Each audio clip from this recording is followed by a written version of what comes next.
in my terms, would mean something about moving closer towards peace. He makes a very persuasive quantitative case for the decline of violence measured in homicides, right? We are on the way to civilizing ourselves. We are going towards that moment of politics of peace. So he talks about the Leviathan. He says the state is actually, there's probably arguably the single most important factor in the reduction of violence.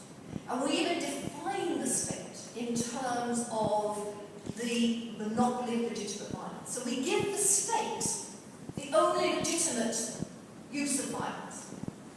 And yet, when we look around us, we see how much the state is actually reproducing violence. How that has not given us tools to really understand what happens when the state commits acts of violence. So, when I hear, just the other week, last week I think, about the cases of abuse by British and American soldiers who are prisoners, I hear about the states that are supposedly very legitimate in terms of their monopoly of violence, still using torture.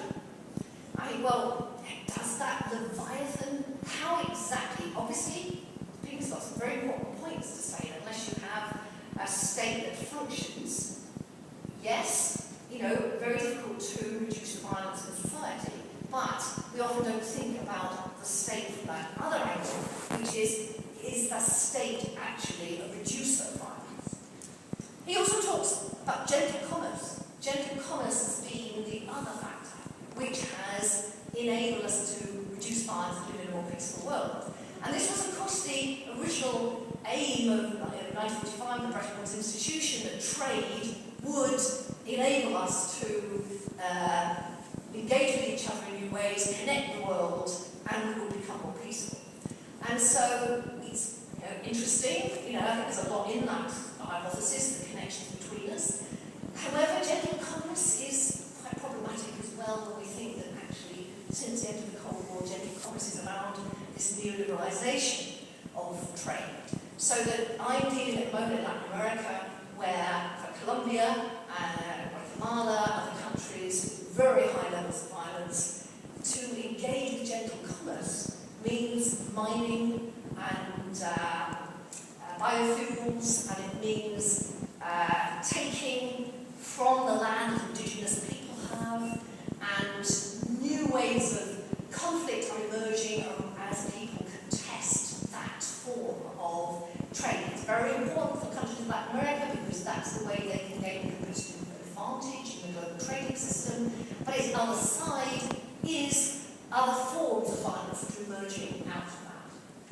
Feminisation, very, very important. Steve Pinker talks about this. He says actually we're becoming a world where or less violent because women have become more important, gain greater equality in the world, and have started to have more of a role in decision making.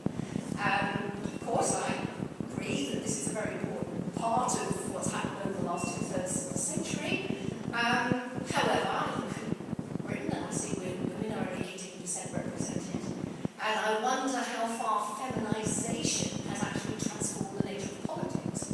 We're in very difficult terrain here because I don't essentialise women, and I don't think that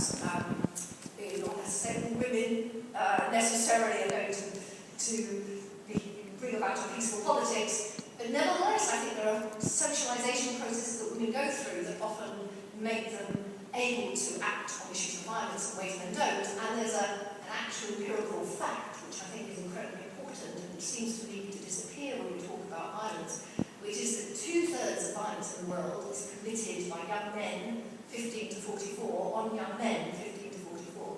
So in other words, our constructions of masculinity are actually incredibly important to look at if we are going to explain violence.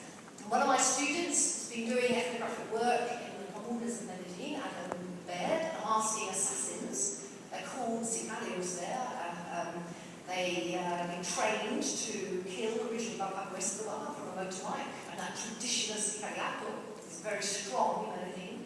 And he asked one of the assassins, what would you do if you weren't an assassin?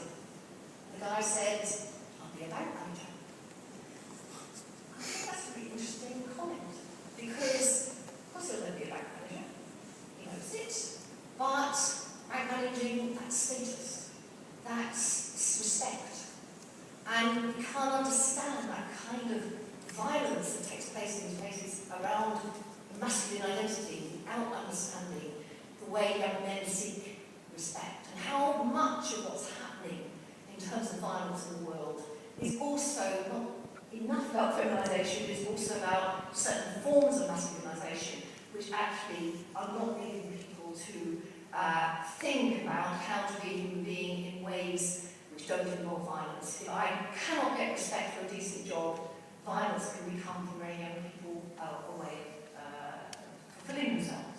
But complex things there.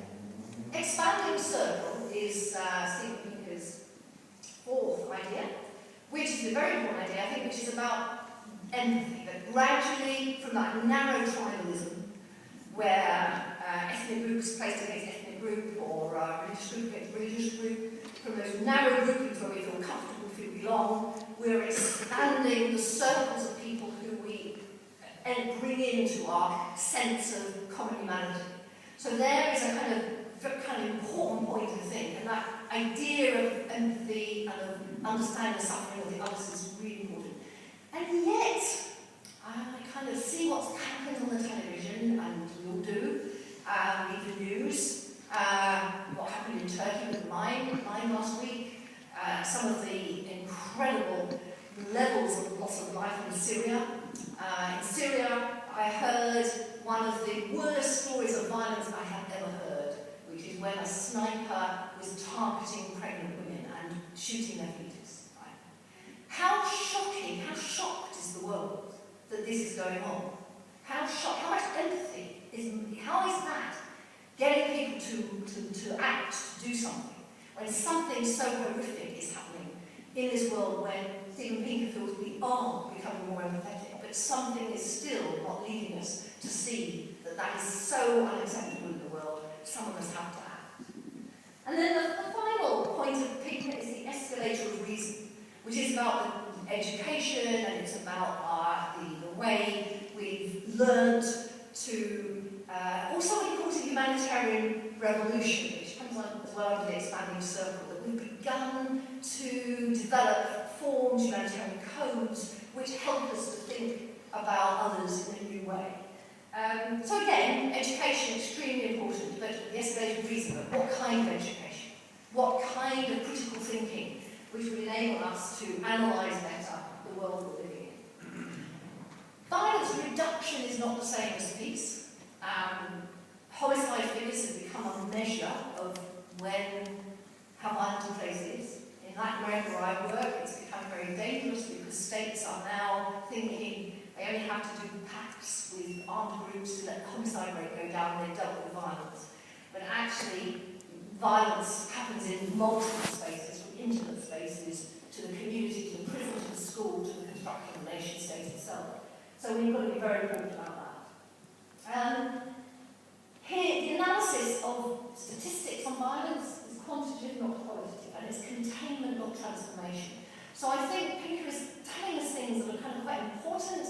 At the same time, I don't think he's actually getting at what we need if we're going to transform the basis for the kinds of society we've created for ourselves. So I brought to the last part, actually, which is how can we conceive agency? An agency that is capable of building a policy for a future peace, a moral agency, not a moralising agency, but an agency that takes morality seriously. Well, I've said earlier on that I think some of that at the moment is in what I would call resistant citizenship, right? The withstanding of the normalising, pacifying, depoliticising logic of the market and its impact on the view of politics. And I think at the same time as we have resistant citizenship, one of the most important tools we have perhaps is coming out of peace thinking, which is about the relational nature of power and the meaning of peace itself.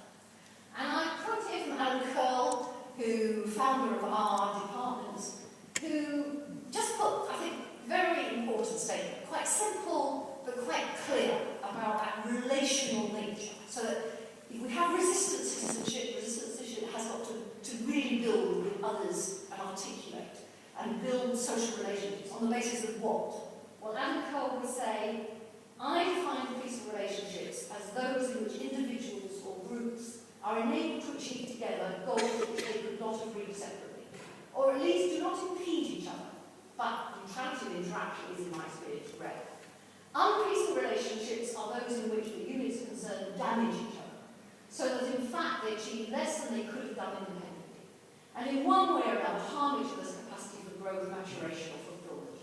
Or they are relationships in which one party suffers in this fashion, even if the other does not, may gain advantage through his conquest. So that relational idea that politics we might build, might be resistant, but it has to take on board these relational differences, which I think, and processes, which I think was not the case in the politics I grew up with. This could be a different foundation. We have a genealogy of cooperation in our history, right? As well as a genealogy of individualisation, and a genealogy of collectivisation, or communalism. It seems to me that that genealogy of cooperation, we have something to build, but it's very contingent. And we only have to look at what's happened to our cooperative movement to realize quite how contingent. But nevertheless, it's a strong genealogy. It's a genealogy of mutualism. It's a genealogy that goes back way in time, which led to our trade unions, and it led to all sorts of forms in which we have tried to build those social relationships that aren't based on competition, but are based on cooperation. But I would argue that we need cooperation to be underpinned by this different idea of power, if it's going to reduce violence and if it's going to tackle the problems of the future. It's going to build agency in the way I'm talking about. It has to be able to build new collectivities, face-to-face as well as virtually. And again, you go back in time and you realise people have been saying things that are so important. And Mary Parker Follett was someone who specialised in industrial management and industrial democracy in the early part of the 20th century, and she took on Taylor and Taylorism, and she started to talk about a different way of working in the workplace and the importance of cooperation. And she came up with a kind of understanding of power that echoes really strongly for me if I was to think of a different way of thinking political movements and political possibilities. What is the central problem of social relations, she asks? Again, social relationships, you and me. It is the question of power. This is the problem of industry, of politics, of international affairs. But our task is not to learn where to place power. It is how to develop power. Genuine power can only be grown. It will slip from every arbitrary hand that grasps it. For genuine power is not coercive control, but coactive control. Coercive power is the curse of the universe. Coactive power, the enrichment and advancement of every human soul. And I think in that idea of coactive power, what I call non-dominating power, is also the seed of why Hannah Arendt counterposes power to violence. Because for her, power is based on consent. Power is not about the domination of one over the other. So the seeds of Arendtian philosophy and the Arendtian contribution to the idea of kind of intersubjective politics, as she would put it, lies in that other idea of power. For me, having grown up in political movements of the 60s and realised that power was never questioned in this way, that the idea of seizing power was very much part of those movements. For me, the kind of idea you could grow another form of power becomes very important. And this is what we try to look at in Bradford. Again, to bring these ideas down from intergalactic Star Trek journeys to Earth. And in Bradford, I asked various community activists what their understanding of power is. And it was uncanny, and I don't make this up, but they said to me, it's about cooperating, it's sharing, it's listening, it's enabling others. And they didn't want the power of the powerful. They said that was like a hot potato that you had to give back. So my question arose from that research, which is, how can non-dominating power be effective without reproducing dominating power? Could we imagine this other kind of power being the basis of building movements that